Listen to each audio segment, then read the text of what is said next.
Hello beautiful people, welcome back to my channel. Am I a Colombo Australian woman living in Melbourne? Happy end of June.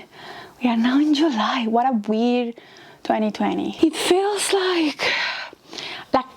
like an eternity, but at the same time I can't believe we have been doing this for more than 3 months already. Today's video is my June wrap-up, because one of the good things about isolation is that everyone has plenty of free time, and I have used that free time to read plenty of books. So last month I read, I think it was 15 books, and I was like, oh, I'm never gonna top up that. I'm never gonna read more than 15 books in a month. Well, oh, I was wrong. In the month of June, I read 17 books. I read this month 5,235 pages. That's a lot. The most per month that I have read. I have 4 books that were 5 stars, 12 books that were 4 stars, and only 1 3 stars. In terms of the author's ethnicity, the majority was from North America, but then I have West Europe, Asia, Australian, Afro-American, Latinx, and Hispanic. There is more to be done from my end to read more books from people of color, from other minorities, but I'm very happy with my reading statistics for the month of June. Okay, so let's start. The only one that is 3 is actually a 3.5. In the month of May, I read the first one of the Wayward Children series, and I really enjoyed it. And this month I read the second book, Down Among the Sticks and Bones, and then I also read Beneath the Sugar Sky. Out of the 3 of them, Beneath the Sugar Sky, I didn't enjoy it that much, whereas the second one, it was so interesting because in this book we see the backstory of 2 of the main characters in that first book. It was so good to know how things happen and how those 2 individuals got to be the way they are. Like, if you are not familiar with the Wayward Children, it's a series, a fantasy series where children find doors, and when they go into that door, they go to another universe, and each door has a different universe with different magic systems, and at some point they have to go back. Normally they don't adapt back. So there is a school called the Wayward School. They go there to kind of learn how to adapt to the normal world, but also they go there trying to find the door again, that door that will open for them so they can go back to their world. The first 4-star book is the Alone Petal of the Sea by Isabel Allende. This is her latest novel. Isabel Allende, she is a Chilean writer, very, very famous. And this is a new author to me because I hadn't read Isabel Allende before, which is a shame because I'm Latin. I should have read her ages ago. It was such a beautiful book. This book not only has a beautiful story that captivates you, but also it teaches you things about the Spanish War. Also is connected to Chile and the revolution. It's a love story, but not in a normal sense of love story. It's a story about loyalty, about family, about perseverance, about finding your way, about starting over. Like, as an immigrant, I mean, I couldn't relate to this exactly because this was in a very difficult, precarious, horrible situation that they immigrate to Chile. But I can understand that change of cultures and how you have to adapt to the new house, and how that new house or new country becomes your new home. Really recommend it. It's beautiful. I can't wait to read more of hers. Another 4-star is the Loudness of Unset Things by Hilda Hinton. This book, it's a very interesting story. It's from Hilda Hinton. It's an Australian author. The Loudness of Unset Things is about this girl. What's her name again? Susie. So Susie is growing up in a broken family. Her parents are divorced. Her mom has mental problems. I think she's bipolar. She can be in a good mood now, and then out of the sudden anything can flip it, and she will be in a really bad mood and become aggressive and become like say bad words and really upset. She's in a really tough situations, and she's growing up with that. But also, it seems like her father is not that concerned about her future, pretty much. And then she has problems at school. She doesn't find, like, she's different from her friends. She wants to have a proper family. She wants to discover the world. The main thing about this novel is how the circumstances that in which you grow up determine many things in your future. Another 4-star is my classic of the month. I read Emma. I read it not only because I had to read a classic, but also because I really wanted to watch the latest adaptation of Emma, but I didn't want to watch it before reading the book. So I decided that Emma will be my first Jane Austen book. Can you believe it? Like, this is my first and only book so far of Jane Austen.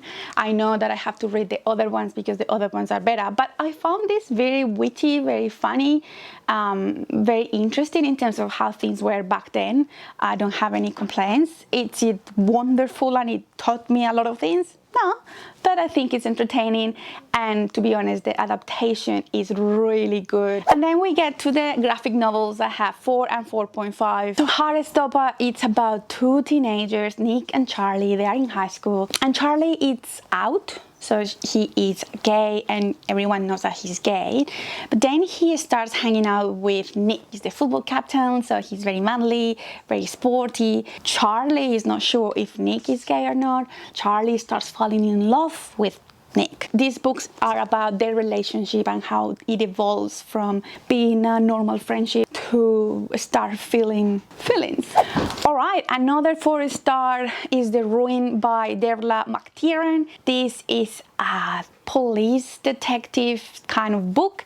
Derla McTiernan, she is Irish, but she now lives in Australia. She has already written another 2 books with the same detective, and they have very good praise. This is about a detective in Ireland. During his first week in the workforce, like 20 years ago, he gets called to a house where he finds 2 kids abandoned, and their mom is dead because of an overdose.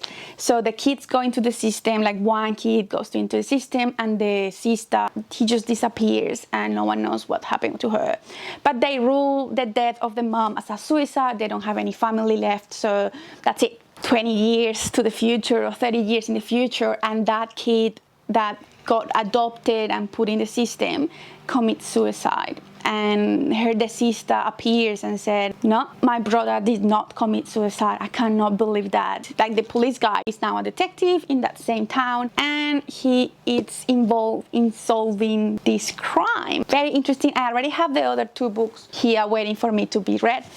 Another book that I read but I don't have is Animal Farm by George Orwell. Back in Colombia, we didn't have to read this book for school, and I don't know why. It's such a good book. I really liked the story of Animal Farm, and it just makes you understand how dictatorships come to exist. This is the first 4.5 stars, and is the Dictionary of Lost Words by Pip Williams. Such an impactful, beautiful story. Everything is beautiful in this video. This is the story of how the first edition of the Oxford Dictionary came about, and the people who were working on it, and how that first edition that took like 40 years to be completed was incomplete. Completely. It was completely incomplete because it had bias, because one of the rules that they have for words that were put into the dictionary was that it had to be being written before by someone. Of course, what happens then is that that first edition was missing a lot of words that were involved with women, also lots of words that were used by the lower classes. So the story is about this girl. Her dad is part of the team that is working with the words and defining the words and all that, and she gets obsessed with those words that are missing from the dictionary, or those words that are not worthy enough to be part of the dictionary. And it's about friendship. We follow her through her entire life. It just makes you feel things. And I finished this book a couple of days ago and I actually cried. Like, it's historical fiction, but it reads like a real story, and oh, so good. So yeah, if you are into historical fiction, have a go, because it's beautiful. And before we get into that top tier, the 5 stars, this is a 4.5 star and it's The Giver of Stars by Jojo Moyes. This is an historical fiction, and I flipping didn't know that she could write historical fiction. It's set in America, Kentucky, in the 30s. Yes, in the 30s. And we follow a group of women who are trying to establish a back horse book delivery service, but they are from different backgrounds, and back then women still didn't have a lot of rights, so husbands were opposed to the idea. More than anything, it's a book about friendship, but it's also a book about women's rights and first steps of women independence. Okay, and now into the 5-star territory. My first 5-star of this month, The Honeymooners by Christina Lauren. This is my first Christina Lauren book. I have heard many good things, and the good things are right. I love this book. It's a romance. It's a hate to love type of story. It's so funny. You don't feel that the transition between hate and love is forced or fake. It happens very slowly and beautifully, and you are just rooting for both of them. What I like the most about this book is that even after they are together, they still have things to overcome when they go back to their cities. During isolation, this is such a good read because it makes you feel happy. I don't know what else to say, like, you should read it if you want to feel good. The next 5-star read is a very important book. I think it's the most important book that I read this month, or this year for that matter, and it's So You Want to Talk About Race by Ijoma Olu. With all what's happening in the world with George Floyd's murder and what that represents, and the fight for equality, the fight for stopping police brutality, I realized that my understanding of that fight, it wasn't very good or very broad. So for my book club, we decided to read this book. And I can say that as someone who hasn't read many books about this topic, which is very important, and I'm gonna do more of it, it is a very, very good, like, beginner's book to understand peoples of color problems, microaggressions, cultural appropriation. It gives you the definition of the terms, but also it gives you what you need to, as a white person, what do you need to think about and ask yourself to be able to identify if you are being racist or not. You are being racist without even knowing. Very important book. I read it while listening to the audiobook, and it was a beautiful experience because everything was kind of getting doubled into my mind, so it was better, easier to understand. Another 5-star is The Poet X by Elizabeth Acevedo. She is a Latinx writer, and I'm not into poetry, but this book changed my mind. It's about this girl, Xiomara, and her difficult relationship with her mom, because her mom is from República Dominicana and she is very religious. She wanted actually to be a nun, but she ended up marrying Xiomara's father and traveled to the US. It's the story about how Xiomara is having such a hard time finding a balance between being liberal and having freedom versus just doing what her mom wants her to do, that is not having friends, not going out, just going to church, just pray and getting good grades. It's really interesting. Like, my parents are not like that, but I do know, and I did grow up with friends whose parents didn't trust them, whose moms thought that if they will go to a party, they will just go and have sex and get pregnant, pretty much. So lack of trust and all that. So it's an amazing book, so easy to read, beautiful poetry. And I actually, after reading the book, I went to YouTube and watched her poetry, like her performing poetry, and it's amazing. So I cannot wait to read the rest of her books. Are you still here? Thank you. The final book is another 5-star, and it's this beautiful book Convenience Store Woman by Sayaka Murata. This book is the biggest surprise of the year. It's a beautiful story that makes me so angry. This book is about Kaiko. She is a Japanese woman who, after finishing high school, she starts working at a convenience store as a part-time job. And that's fine, right? Like after finishing high school, going into uni, yeah, that's fine. Well, the thing is that it's been 18 years and she's still at the convenience store working, and she doesn't have any other job even after finishing uni. And she's happy about it. Like, she's content. She knows how the store works. She knows the customers. She knows the rhythm of things.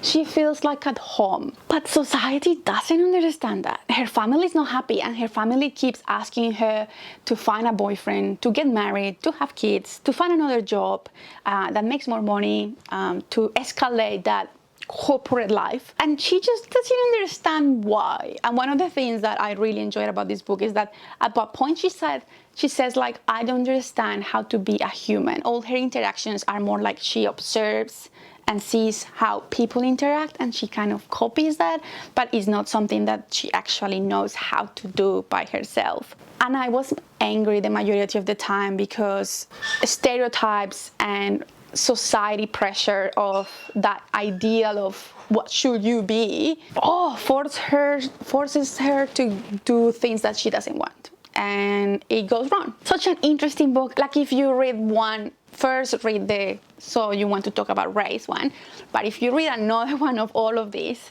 this one should be your pick, because it just makes you realize that now in this day and age there is not set model. Like, we as a society cannot expect everyone to follow the same path. Okay, and that's it. Those were my 17 books read in June. If you are still here, thank you so much. If you enjoyed this video, don't forget to give it a thumbs up. Follow me on Instagram, because I have an account and I'm trying to grow the account. I only have like 400 followers, so please go and follow me there. I post pictures, reviews, bookish things. So that's just a book related account. So yeah, just follow me on Instagram, please. And if you are not subscribed to the channel, well, consider subscribing. I upload videos every now and then. I don't even know what's the frequency of this channel, but I hope you and your family are well, and I will see you soon. Bye!